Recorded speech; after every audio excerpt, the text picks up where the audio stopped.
morning, MBU. Welcome to Timeline. My name is Vashti Altide. Today we have Annabelle with our Pass the Mic segment. What's up, MBU? Today we are in the park asking some of you guys how many hours of sleep you get nightly. How many hours of sleep did you get last night? About 9 or 10 hours, and I'm still tired. And I'm jealous. All right, how much sleep did you get last night? Probably 8 hours. All right, how much sleep did you get last night? I'm not kidding. I have to do math. Yeah. I would say 7 hours. All right, how many hours of sleep did you get last night? I got 8 hours of sleep. All right, how many hours of sleep did you get last night? My watch says 7 hours and 54 minutes. How many hours of sleep did you get last night? Well, I went to bed at 1 and woke up at 7:30, so like 6-7 hours. Thank you, Annabelle. Recently, Alex talked with women's cross-country freshman Izzy Amanetti and gained some insight into her life as a runner. Let's take a listen. My mindset has definitely, I feel like I've shifted a little bit into, a better mindset, because at the beginning of the season, I feel like I was kind of thinking more about my time rather than the team. I was really nervous.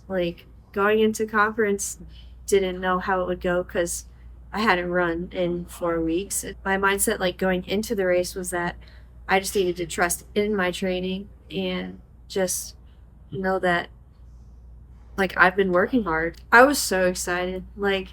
I knew that everyone was anxious and on the edge of their seats waiting for the answer. I was just so excited when I figured out that we all get to go as a team instead of just me. So Izzy, along with the rest of the women's team, will be competing at Cross Country's Nationals in Tallahassee, Florida this Friday. Good luck, girls. Next up, we have Dr. Lumpkin joining us to unpack some of the most common misconceptions about the Bible.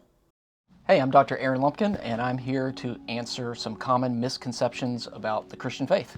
Faith and science at times may seem incompatible, but I think what we find when we look at both the scripture and the scientific record, that the scriptures actually help us understand science, and science helps us understand the complexity of God. The Bible actually has more historical evidence than most documents that we take for granted. So take, for example, the writings of William Shakespeare. The original manuscripts that we have from him are very limited, but when you look at the manuscripts that are available for the writings of the scriptures, they are abundant. Going to church does not make you a Christian. There are many people that go to church week after week who Jesus will see at the final judgment and say, "Go from me, I never knew you." The idea that you can be a good enough person to get into heaven is very foreign from the Christian faith. We are saved by grace through faith. There's not anything that you can do to be good enough. But God, in His love for you, while you were still sinners, sent Christ to die for you so that you could have a restored and reconciled relationship with God. The idea that the Bible was made up by people to control others, I think fundamentally misunderstands the reading of the Bible and actually the story of the Bible. If you understand what the Bible teaches and explains, actually it's not about people controlling people, it's about yielding your life to knowing God, having a relationship with God, and walking with God by faith. And through that, we are transformed, but it's not an individual person telling us what we must do and trying to control us. It's yielding to the God, the creator of the universe. Thank you, Dr. Lumpkin. Now, here's Alex with sports. Last Thursday, men and women's wrestling won both their matches against William Woods here at home. The women's team won the match 32-16, while the men's team won their match 32-21. The women's basketball team defeated Clark University over the weekend. After a slow start where they were outscored 39-22 in the first half, the Spartans made a complete turnaround after halftime. They held Clark to a mere 6 points in the third quarter while scoring 26 of their own. The Spartans continued to outscore them in the fourth quarter as they completed the comeback and won 77-66. Senior Riley Jansen led the way with a double-double, scoring 27 points and grabbing 12 rebounds. This win marked the first victory of Taylor Jacobson's coaching career here at MBU. Men's basketball remains undefeated as they also defeated Clark University on Saturday. Both teams went into halftime tied at 37. However, the Spartans pulled away in the second half and took down Clark with a final score of 82-74. Junior forward Marquise Lewis went off with 24 points and 6 rebounds, shouldering some of the scoring.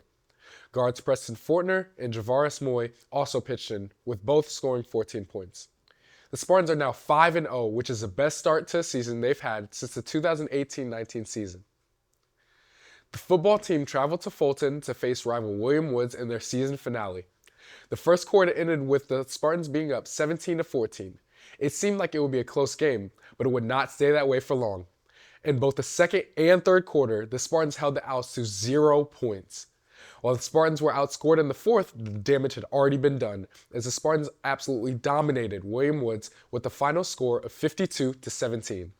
Quarterback Jacob Jones totaled 286 yards while passing for 2 touchdowns and running for 2 as well. Senior running back Lionel Banks rushed for 131 yards and scored 2 touchdowns. The women's volleyball team faced conference rivals Park University here at home for the Heart of America Conference Championship. Tensions were high coming into the game, as the Spartans took down the Pirates in the previous meeting. Park won the first set of this game with a close score of 25-22. However, the Spartans gathered themselves and never lost another set. They won the second, third, and fourth set with scores of 25-18, 25-18, and 25-22. Seniors Gabby Jakubowska and Alana Capella led the way in kills with 27 and 18 respectively. Freshman Valentina Navarro commandeered the offense with 48 assists. Congrats to the women's volleyball team for becoming champions in their first year in the new conference. Thanks, Alex.